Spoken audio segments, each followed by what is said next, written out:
Russia is changing the world, and the Biden administration and the bullies in Brussels are absolutely powerless to stop it. Vladimir Putin is busy recalibrating the geopolitics of Africa around Russia. Last week, Putin hosted the Russia-Africa Summit in St. Petersburg and shocked the world by announcing a comprehensive strategic partnership with the whole of the African continent, particularly in what's known as the Sahel region. Putin trumpeted the fact that Russia holds by far the largest share of the global wheat market. Russia produces nearly 100 million tons of grain a year, a full 20% of the wheat production on the planet.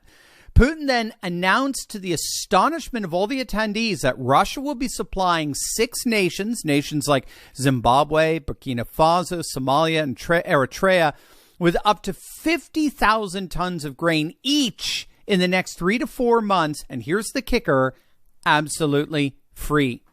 Many analysts recognize that if President Putin follows through with this commitment, it would be a game changer in the ongoing geopolitical battle for influence and resources throughout the continent of Africa. Now, of course, Putin is making this deal on the heels of having officially exited what's called the Black Sea Grain Initiative. The initiative had served as a rare diplomatic compromise between Russia and Ukraine that allowed Ukraine to export millions of tons of wheat, corn, barley, and other crops despite Russia's blockade of its ports. Several days back, Putin put an end to that deal, with Russia's foreign ministry announcing that it could no longer guarantee the security of any Ukrainian ships through the Black Sea.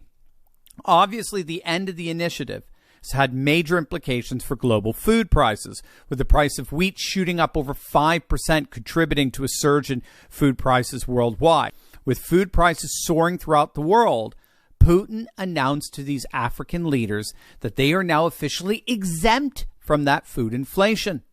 Russia is officially granting at least 6 African nations, again, Zimbabwe, Mali, Somalia, Eritrea, upwards of 50,000 tons each per country of free grain. Moreover, Putin also announced that Russia would be forgiving billions of dollars of African debt. And he was forgiving that debt as a gesture of solidarity in their support for traditional moral values and the resistance against the insanity of the woke West. Putin reiterated Russia's commitment to strengthening its ties with African nations, highlighting Russia's consistent support for anti-imperialist and anti-colonial movements during the Soviet period. So to what end? Why is Putin doing this? Well, we're already seeing it. Last week, members of the Nigerian military staged a coup, ousting their president Mohamed Bazoum. As of Friday, the military announced that General Abdurrahmani Chine was the official leader of the nation. On Sunday, a pro-coup crowd began surrounding and eventually storming the French embassy in their capital city. But what was so fascinating is that they were chanting pro-Russian slogans and flying Russian flags in protest. And they weren't alone. The leader of Burkina Faso, a nation that also went through a coup, referred to Russia as family to Africa.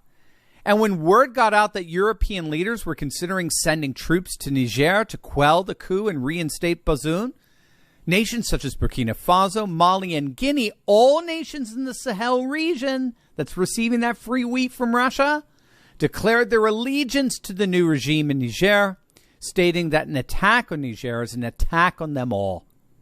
In the meantime, the French, who long colonized the region, are being humiliated as more and more of their citizens are evacuating the entire Sahel region. Are you seeing a pattern here? A powerful populist movement known as Pan-Africanism, where more and more African leaders are calling for the expulsion of European political and cultural influences left behind from the colonial period. And they're seeking instead to cultivate a uniquely African civilizational world. So as you can see, it's an incredibly vibrant movement. For Africans, Russia is seen as a model for how a nation can rebuild itself into what scholars call a civilization state, which is something that's catching the bullies in Brussels and the dolts in D.C. completely off guard. Russia is successfully expanding its influence based on linguistic and cultural criteria rather than international law or ethnicity. Russia's emphasis on traditional moral values and the centrality of religion in civic life, together with its resistance against Western colonialism, has made Russia a powerful ally for the rising re-traditionalism that's permeating the African continent.